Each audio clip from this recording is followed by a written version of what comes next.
Good morning, Mr. Kountry Wayne. How are you doing today? I'm doing good, brother. How about you? Absolutely fantastic. I got to thank you for this book because, I mean, you really do step into a zone that people don't want to talk about. But when they step into your book, though, they're going to talk about it. And it's going to be a conversation with themselves first, and then they're going to extend. Yeah, definitely, man.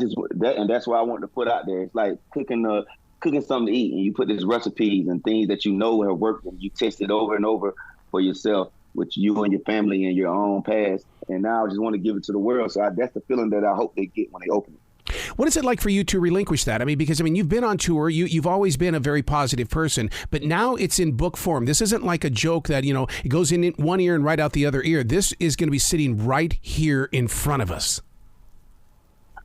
It feels good because I always want to tell people this when I walk into every room, when I hear people going through things and they can't get over what they're going through. I do want to share this, but it don't be the moment. So I feel like with this book, it feels good because I know people, when they have time, when they purchase this book, it might not be today, it might not be tomorrow, but when they open their book, I know for sure it's going to change their life. You know how people are, Country. They sit there, they want to change, they start making the move for the change, and then an outside source, a friend or a family member says, "Oh, I don't like the new you," so they go back. How do we break through that storm for people? You got to love yourself. Yeah. You can't worry about what nobody else say. You really got to worry about that voice, that person that's been with you since birth, and that is your inner person. Mm-hmm. Nobody has been with you longer. Not your mother, your father, your relationships, your kids. That person that's in you. You have to get that person approval because that's your spirit. And when that person approves, you get peace anyway. Yeah. So you can't listen to what others say. You got to really approve to yourself first. That's every reason why I keep a defrag journal. I ask the question and then I question the answers because that inner core wants to be heard. And it's like, oh, okay, let him be heard. Doesn't mean you have to agree with him, but just make it heard. Yeah, that's for sure. You have, and I write a journal also. Yeah. So sometimes you have to write it down to remind yourself and remember yourself how that felt when you did get peace within yourself. Remember that feeling. Yeah. It's like stopping by a restaurant and getting a piece of pecan pie. And you taste it, like, next time I go to that city, I'm going to get that pecan pie. So if we sometimes we write down, sometimes some people have to write down to remember. But if you can remember that feeling that you felt when that day or that moment when you did listen to yourself, your gut feeling, and just remember that feeling and get addicted to it. Don't you love those moments, Country, in the way that, things are handed to you through your writing instrument and you're going, I don't have no idea where that came from, but I love what was just put there. Oh, yes, I love those moments. I once I get those moments, I get this moon pie smile on my face because when I get those moments, I'm like, oh, I know this is going to work. Yeah. I don't care who says. I might ask advice sometimes on the moment, but I'm still not listening because I feel like that inner person in you is God. And if God have told you yes, why are we questioning it? Why are we asking people or letting their opinions determine what their inner voice said? But yes, when it comes out to my creativity, I know it's going to work. Yeah. It's, I've always been accused of being set in my ways. And it's like, wait a second, I'm not set in my ways. I just know what I'm listening to and how I'm supposed to act and react. Yes, for sure. And they're never going to understand. No. They're never going to understand. So it just, I told my ex-wife yesterday, I said, one thing I realized I've done over the last few years, and people are starting to follow me more, I stopped talking and just walk. Actions speak louder than words. So I'm not about to explain myself because this was in me didn't explain to nobody else. It talked to me. Yep. So I feel like everybody has that inner voice, and I feel like they should listen to it because it knows your DNA. It's inside of you. It knows what you really like, not what the world telling you to like. It knows what it knows who you are. So that person knows you more than anyone. So I feel like, man, we should all listen to that inner person. So from one journal writer to another, do you like it when you get ink on your hands? Because I love it. I love that feeling and I love that sight because I know I've gone somewhere. Yeah, it makes you feel like, which I write in my head. Oh yeah. I write in my journal with a pen. Yeah. But I have got the ink on my hand a lot. Yeah. And when you get the ink on your hand, it makes you feel like you're working. Yeah. Yeah. So I love that. It's like going on the football field and you come back with the grass in your helmet, and you look at the crowd like, yeah, I'm working hard out here. So it's like, yeah, I love that. That's why one of the funniest moments of the past 6 months was when King Charles got ink on his hands and he had a fit in public. And I'm going, oh my God, dude, earn it, man. That's a moment. Exactly, man. You got to have those moments of whatever you're doing. Yeah. To remind yourself, you got to feel the grit and grind in what you're doing. So even get ink on your hand or something. Living a limitless life. So many people get confused with that. They think they have to do everything all at once. A limitless life is a cleared heart. It's a mind that's open, but you don't have to fill everything on your Google Calendar. Exactly. Because everything on that Google Calendar, some of that stuff is there to destroy you. Yep. Because you wrote it yourself. So you have to just, man, listen, God sees the yachts. He knows all that stuff is out there, and you can get it all. But he's going to give it to you in his time.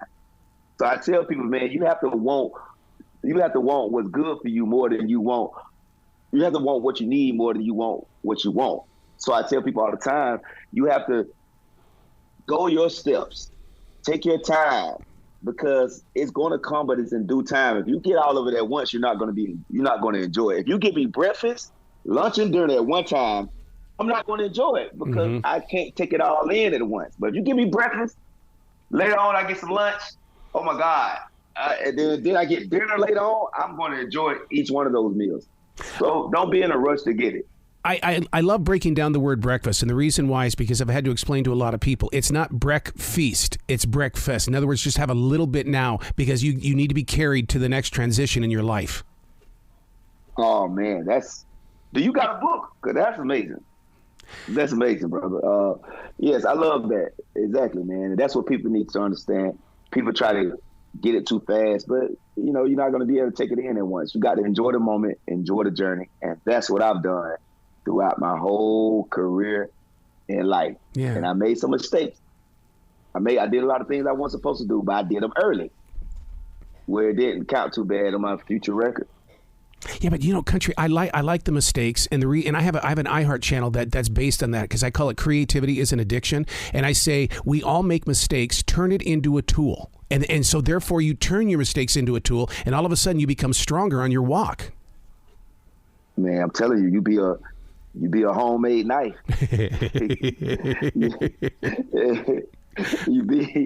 That's what you don't want the knife that's in all the stores when you go to the aisle in Walmart and they sell them in a tray. Mm-hmm. You don't want those. You want that homemade knife at that hardware store or that pawn shop, and it's hanging over there, and the handle of it is made of an eagle.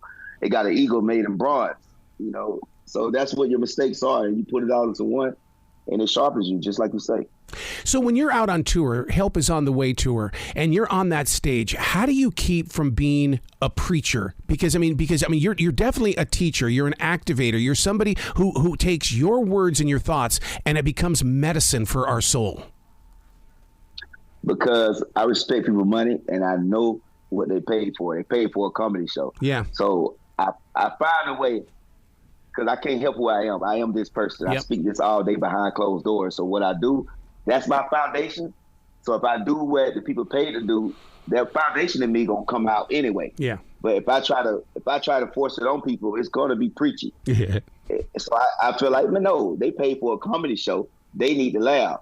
So that preach come through my comedy, and that's what makes it beautiful. Mm-hmm. Because it's now it got season on it.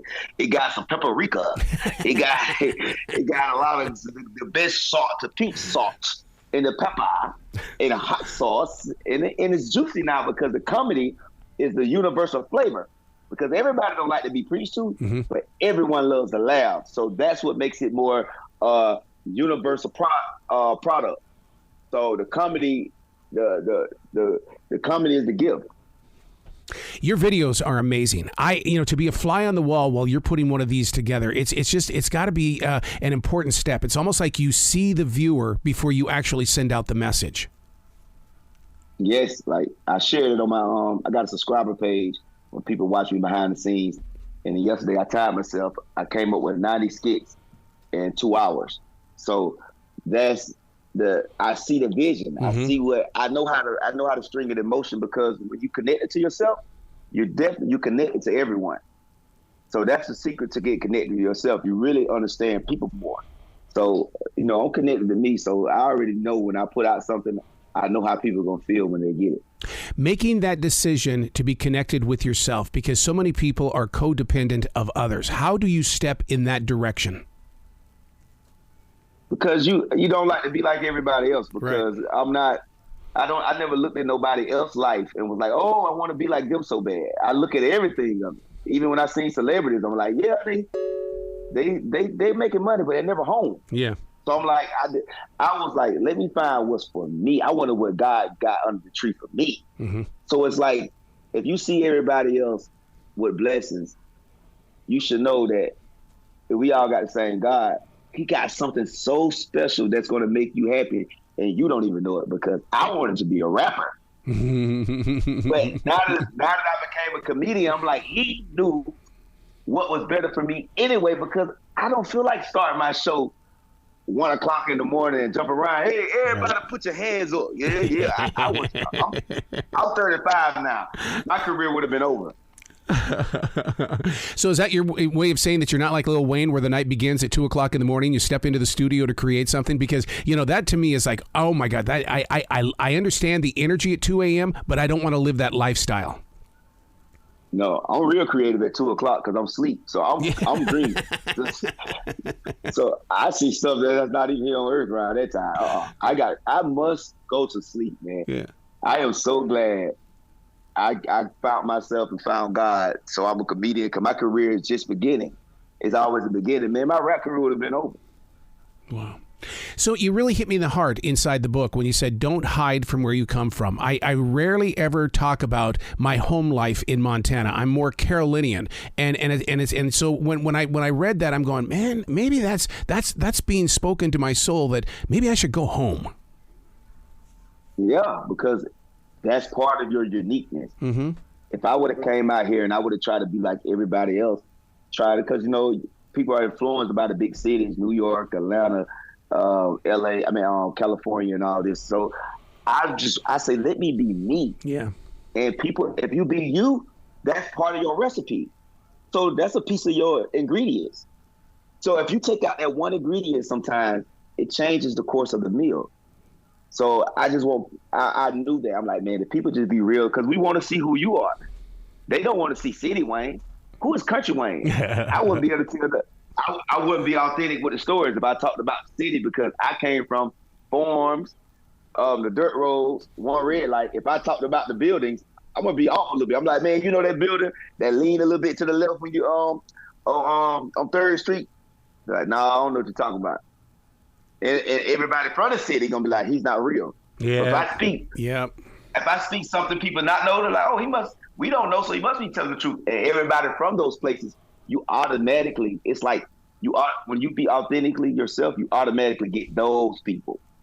Like me being country, no matter who don't rock with me, all the Mississippis and Alabamas and Georgias and all those country towns around the world, small towns that's overlooked, they followed me.